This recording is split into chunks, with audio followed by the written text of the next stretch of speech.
painel é a nossa missão para o Rio de Janeiro. Então, eu queria chamar o nosso querido, a maior pessoa desse movimento, Renato Batista, e diriam até que pré-candidato ao governo de São Paulo. Nosso candidato ao governo do Rio de Janeiro, o bombeiro Rafa, uma salva de palmas. Esse homem chegou com pirotecnia.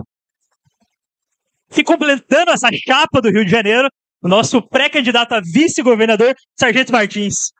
Salva de palmas. Esse com certeza é o painel mais seguro desse evento. Eu vou deixar com vocês aí. Posso começar? Deve. Boa tarde, RJ! Prazer estar aqui, mais uma vez. No último congresso que eu estava aqui no Rio de Janeiro, eu lembro de, na minha fala, contar como estava o andamento das assinaturas do partido.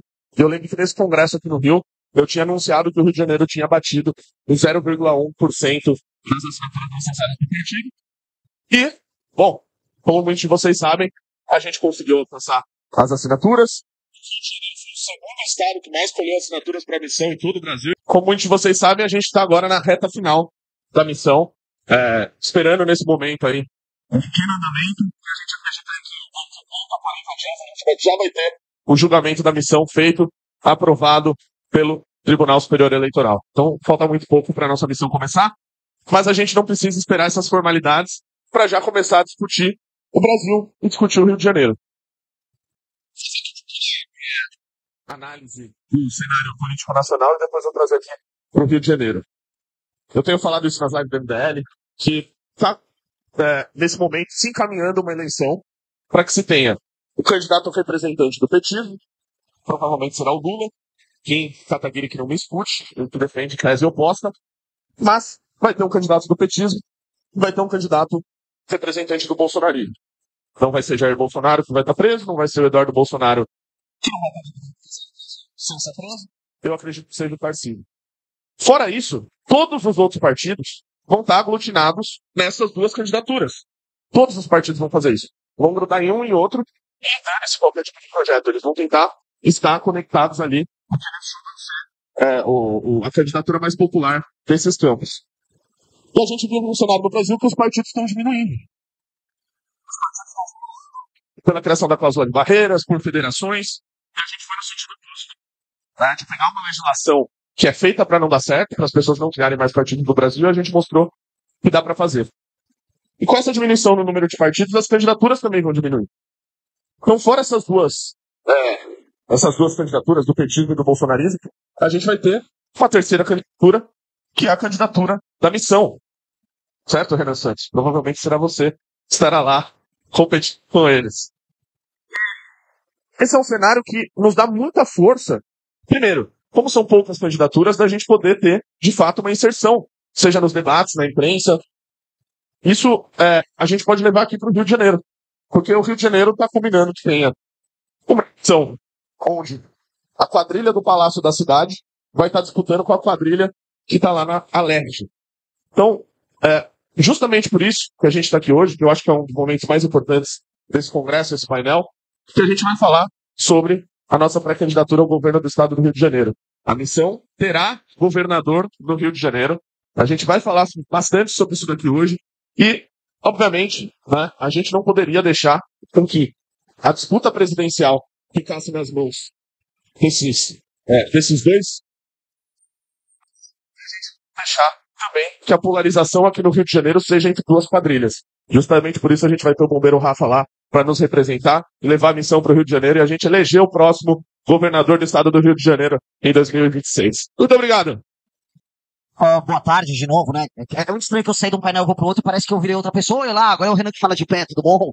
Meu discurso é um pouco mais motivacional porque eu estou de pé agora com vocês. Mas eu vou dar um contexto carioca aqui, ok? E vou agora falar, eu vou tirar um pouco o bonezinho, o Renan militante, Renan Valete, o Renan pensando, o Renan conjecturando. Eu vou falar aqui como um cara de ação. Quase como se fosse o General Renan. Ou é melhor General Renan, né? Imaginando uma coisa mais clássica, né? Do que o líder partidário Renan. Porque é meio cringe, né? Meio, tipo, bem gordão e tal. Bom, Renato, tá, né? Se fudeu, foi meio zoado. Quase que eu caio. Maravilhoso, Renato, maravilhoso, Renato. Meu ponto, de maneira clara, é o seguinte, falando só, que nós não vamos permitir que o partido seja outra coisa do que o partido a mudar o Brasil, porque o que nós temos para fazer tem um prazo para ser realizado curto, um senso de missão, portanto, e vai ser muito difícil. Muito difícil. A gente já está botando o pé no acelerador, trazendo o tema central de uma declaração. Sabe que provavelmente o estado que vai mais eleger deputados federais pela missão será São Paulo. O próprio MBL surgiu em São Paulo. A gente tem essa vocação paulista, vocação bandeirante, mas não importa. O resgate do Brasil começa pela sua principal cidade. E é um paulistano falando isso. Vai começar por aqui. É o resgate da alma, é o resgate do espírito. É muito simbólico, é muito poderoso começar com isso. E quando eu conheci o Rafa, e esse é o ponto, e por isso que eu tô falando que isso é uma coisa minha, eu não conversei nem muito com o núcleo aqui do Rio de Janeiro sobre isso. Quando eu conheci o Rafa apareceu no escritório, ele já tinha ajudado na campanha do Pedro Duarte, já acompanhava a gente, conversei, a gente começou a construir e tecer uma relação de confiança. Se aproximou, conversamos, e isso é antes, inclusive, de eu ter começado a compreender o Matou, com o slogan e a construção. Vamos alterar as leis do Brasil, vamos trazer o direito penal do inimigo, vamos transformar faccionados e grupos militares e paramilitares brasileiros em não mais brasileiros. A regra que vale para você não vai valer para ele. Vamos eliminar esses caras da nossa existência, porque essa é a nossa batalha do Riachuelo. Essa é a guerra civil brasileira. Nos Estados Unidos, a guerra civil americana foi a guerra que marcou não apenas a libertação dos escravos, mas dois modos de ser. Nos Estados Unidos, que seria os Estados Unidos do Plantation, os Estados Unidos mais atrasado do Sul, ou os Estados Unidos moderno do Norte. Os Estados Unidos que venceu a guerra tornou justamente aquela nação a nação mais poderosa do planeta. Essa é a nossa guerra civil. E essa é a chance da nossa geração marcar um corte, uma ruptura com o destino de merda que nós temos. E olha que beleza para vocês, cariocas. Essa guerra civil começa aqui. Ela começa com o enfrentamento, através do Estado brasileiro e dos seus melhores soldados, contra uma força que já foi invisível e que está se impregnando por todos os cantos. Pelos lados, nos bairros e para cima nas instituições. E a gente é a geração que vai eliminar isso. Olha que privilégio nós temos. Isso é um privilégio único. A gente não tem que ver isso como algo ruim. Isso é um privilégio. Quando o Rafa começou a se aproximar, e quando nós começamos a conversar, e quando a ideia de uma guerra e um enfrentamento ao crime começou a surgir, eu falei, Rafa, o compromisso nosso é um compromisso muito duro. Isso aqui não será um discurso. Isso é um sacrifício. É um sacrifício. Se nós formos declarar guerra, efetivamente o nosso grupo político tem que estar na linha de frente. Com os soldados, com os policiais que participam disso. Eu sempre fui próximo dos policiais em São Paulo. Nossa agenda sempre foi dessa. O Guto dedica quase todas as emendas que ele pode dedicar para a área policial. E eles falam, se o governador tiver com a tropa, a gente vai para o inferno junto com o governador. Mas o governador nunca está com a tropa. Nunca está com a tropa. O governador, no máximo, está com a elite no sentido hierárquica. E aí eles fazem uns acordos, tem um aumento de salário aqui, tem um privilégio ali, e o jogo segue. Eu não imagino que seja muito diferente aqui no Rio de Janeiro. Na verdade, eu não imagino que seja diferente em lugar nenhum no Brasil, incluindo as Forças Armadas. A gente sabe que a elite das Forças Armadas não está preocupada em derrotar o crime, em proteger a fronteira, mas está preocupada em fazer lobby para não entrar na reforma da Previdência como rolou em 2019. A gente sabe que a elite das Forças Armadas aqui no Rio de Janeiro tem que desviar das favelas para chegar no clube militar para tomar uísque. Que vergonha para um homem que fez AMAN, que fez cursos preparatórios, que desviar do território que ele jurou defender. Que vergonha para todos esses homens fardados que ocupam essas elites, que deixaram o território debaixo do nariz deles ser entregue para um bando de bandido, filho da puta. Que vergonha para esses homens que nunca sangraram enfrentando a terra que eles juraram defender. Quando eu falei com o Rafa, eu falei, vamos chamar os caras que estão sangrando. Vamos fazer uma chapa no Rio de Janeiro e vamos fazer um projeto no Rio de Janeiro só com quem sangrou e com quem viu um irmão tombar. Eu não tenho lugar para falar em nome desses caras. Mas eu montei um partido e eu tenho a posição para chamar esses caras para estar do meu lado. E a gente tem a oportunidade única de decretar a guerra. E é por isso que eu falei, Rafa, você consegue montar esse time? Ele falou, sim. E hoje eu queria apresentar, agora sim, para todos aqueles que coletaram assinaturas conosco, para todos aqueles que lutaram a nossa guerra, que é a guerra de um civil, a guerra de um democrata, a guerra daquele que seguiu as regras e permitiu que a gente possa participar de maneira altiva do jogo político. Eu quero apresentar o plano nosso para o Rio de Janeiro, que é um plano de guerra, e é um plano de ruptura, não com a democracia, que fique muito claro. Mas com os seus vícios, com a sua covardia, com a sua fraqueza endêmica, que faz com que todos nós soframos em todos os lugares. Eu quero apresentar um plano de guerra e eu quero que vocês construam e validem. Eu quero apresentar as pessoas que eu estou há meses, silenciosamente construindo. Porque a revolução que virá começa daqui. A inspiração que vai surgir daqui do Rio de Janeiro vai começar a se irradiar para jovens idealistas de todas as áreas em outros lugares do Brasil. E se a gente falou que a gente vai limpar o Brasil com o sangue dos malditos que sequestraram familiares de vocês, que mataram amigos de vocês, que roubaram bens de vocês, que impedem vocês de serem felizes e de exercerem a sua liberdade, que no Brasil é só nominal. Ninguém é livre nessa porra. É uma liberdade nominal. É uma liberdade que a gente vê ou escrita na Constituição, ou no discurso de um ministro, ou num bolsonarista falando que só é livre o Bolsonaro dando seus discursos de merda. Eu não acredito nisso. A nossa liberdade virá a partir do momento que a gente não tenha medo de andar na rua que é nossa. Isso só virá com essa guerra. Então, esse é o painel para a gente discutir o início dessa guerra e para vocês que coletaram as assinaturas, que lideraram o nosso núcleo, que doaram para nós, começarem a construir junto isso. É um projeto de governo com chance de ganhar e, mais de tudo, com chance de inspirar algo muito novo ao redor do Brasil. Então, com isso, eu trago aqui o Rafa, trago aqui o Martins e trago aqui o início da nossa revolução. Obrigado. Muito bom, senhores. Uma boa tarde a todos.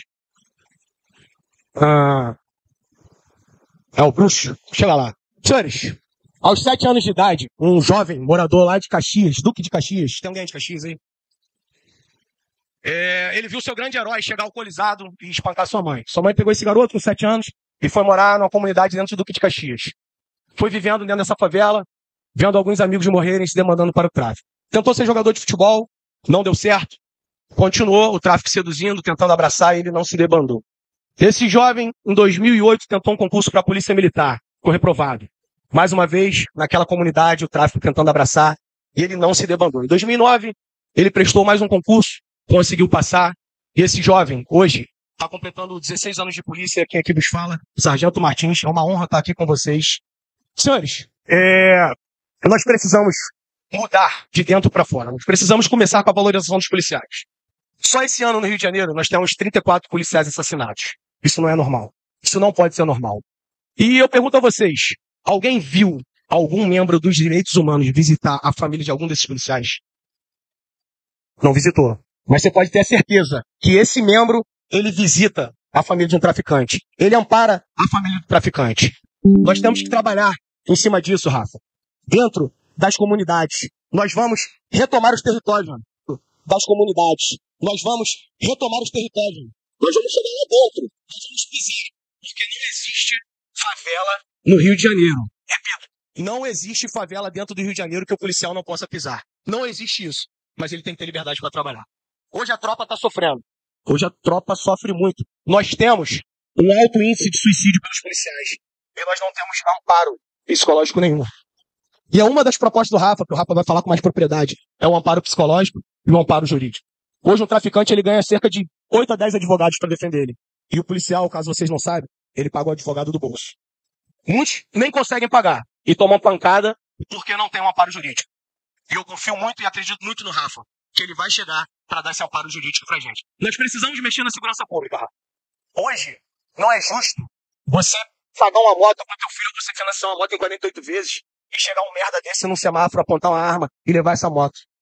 A pessoa tem que pagar essa moto 48 vezes, 90 vezes, sem ter o bem. E pode acontecer o pior, que vem acontecendo no Rio de Janeiro. Eles matam, do nada. Sem a pessoa nem ter reagido. E ela vai lá e toma um tiro por causa de um bem. E esse mesmo cara, ele tá impune. Há 4 meses atrás eu prendi um traficante 3 vezes.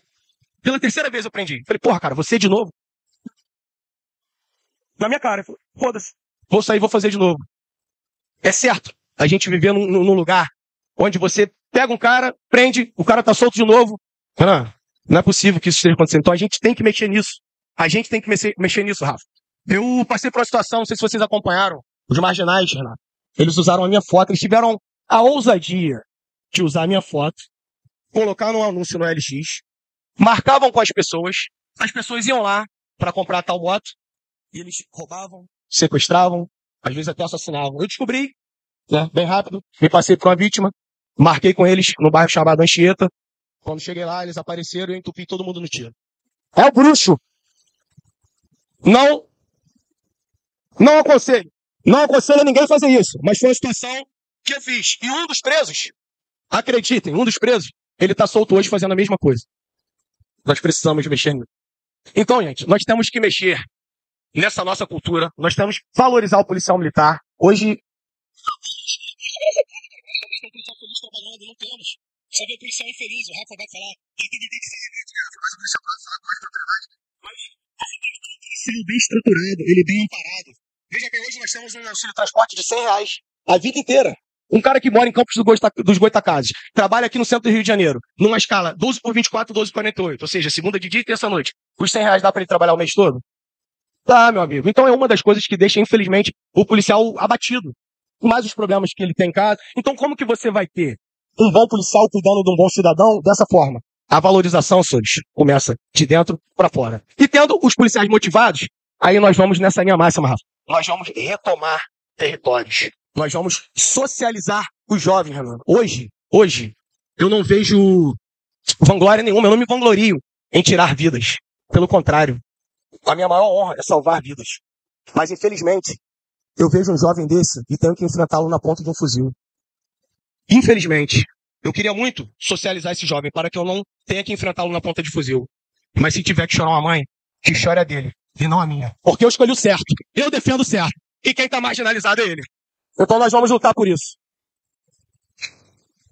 Pessoal, fui convidado para essa missão. É uma missão árdua, confesso. É uma missão difícil. Porém, não é impossível. Eu estou aqui na retaguarda do Bombeiro Rafa.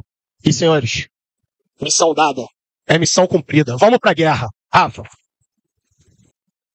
Senhoras e senhores, futuro governador do Rio de Janeiro, Bombeiro Rafa! Até é difícil falar depois do que o Martins falou, né? Que vem da alma, vem do coração, no coração e de um corpo que sangra todo dia no Rio de Janeiro, com o objetivo de garantir a segurança de cada um de vocês aqui, porque é isso que a Polícia Militar faz. O Corpo de Bombeiros é nacionalmente reconhecido por salvar a vida das pessoas. E aí nós temos o crédito de sermos a instituição em que a população brasileira mais confia. Mas a Polícia Militar salva tantas vidas quanto nós salvamos. E nós temos o péssimo hábito de desvalorizar, descredibilizar e espancar um capitão da Polícia Militar dentro de uma comunidade de Niterói, como aconteceu ontem. Então eu não podia estar mais feliz, mais honrado e mais realizado de ter do meu lado o Sargento Martins, que coloca o corpo dele, tem 2 filhos, e a minha filha fala pra mim, eu tenho medo do Rio de Janeiro. Se eu quero que a minha filha ame estar no Rio de Janeiro, e ninguém que tá nessa posição tá fazendo merda nenhuma pra mudar essa situação, eu vou me colocar nessa situação pra mudar o Rio de Janeiro. Se não, é só discurso, é só blá blá blá, é só demagogia. Não, é o seguinte, mesmo você tá falando de segurança pública, você já pegou num fuzil? Você já entrou numa comunidade debaixo de tiro? Você já foi na Rocinha, tem outros bombeiros que eu tô vendo aqui, pra resgatar uma senhora dentro da Rocinha, e você tem que planejar como é que você vai tirar ela, porque a prancha não passa, e nós vamos andar 2 quilômetros com ela morro abaixo, porque a ambulância não entra lá pra tirar. Você já fez isso, irmão? Se você não fez, você cala sua boca, porque você tá ali num roteiro, meu irmão. Então o problema é esse, as pessoas que falam de segurança pública se discute com quem é de segurança pública. E eu apresento pra população o resultado dessa discussão. E as pessoas, nós não temos essas pessoas discutindo segurança pública. Não há hoje, no debate público do Rio de Janeiro, não havia até hoje pessoas de segurança pública para discutirem segurança pública. E aí fica um discurso absolutamente demagógico. E esse é um problema que a gente enfrenta quando a gente fala de política no Rio de Janeiro.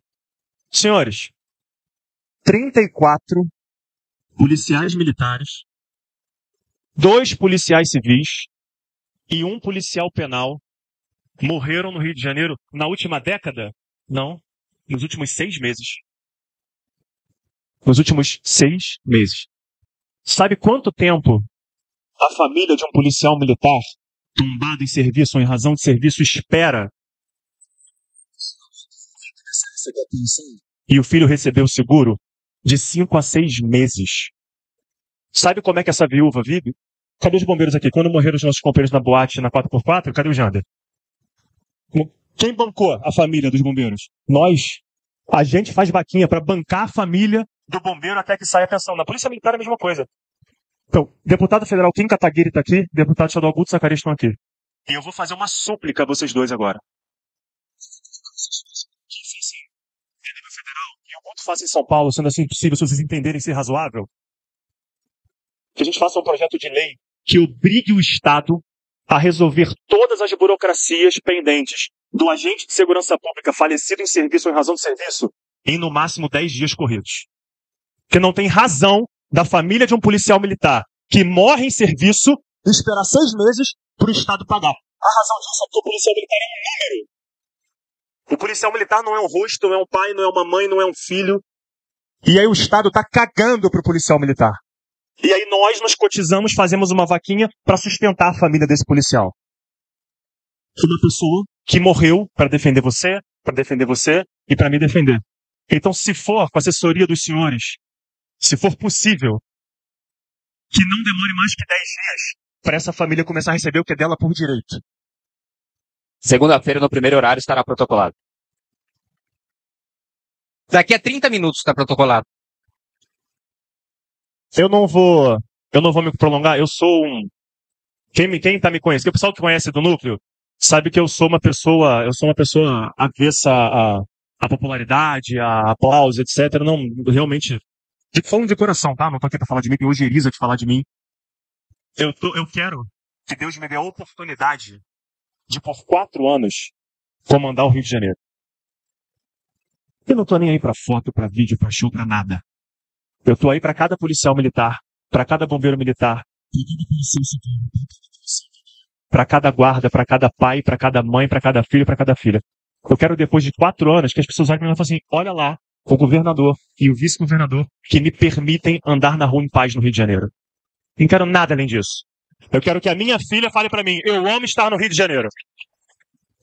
Senhoras e senhores, eu tenho um compromisso, eu não tô nem olhando pra câmera agora, porque eu gostaria de olhar no olho de cada um de vocês para falar o seguinte, para encerrar. Vocês querem? Vai ter perguntas, pessoal, aqui? Por suposto. Perfeito. Eu só queria falar uma coisa. Não, eu vou só terminar aqui e vou dar as perguntas. Eu só queria falar uma coisa para vocês, senhores, olhando no olho de vocês aqui. Nós vamos assumir uma guerra no Rio de Janeiro. Eu não posso prometer, e falando para o Martins, policial militar, quando para os policiais que aqui estão, para os bombeiros que aqui estão, eu não posso prometer que não vai morrer ninguém. Que nós vamos para a guerra. Mas eu posso me comprometer e dar a minha palavra que eu vou ser o primeiro a pisar na favela e vou ser o último a sair. Não vai ficar ninguém para trás lá. Eu vou ser o primeiro a chegar, vou ser o último a sair e tô doido pro ministro do STF dizer que eu não posso. Que eu vou lá mandar ele me tirar de dentro da favela. Quem sabe do Rio de Janeiro somos nós. Quem comandará o Rio de Janeiro somos nós. E se quiser dar pitaco, vai ter que enfrentar o crime junto comigo dentro da favela. Fora isso, é papo. E 2 papos tá cheio no Rio de Janeiro.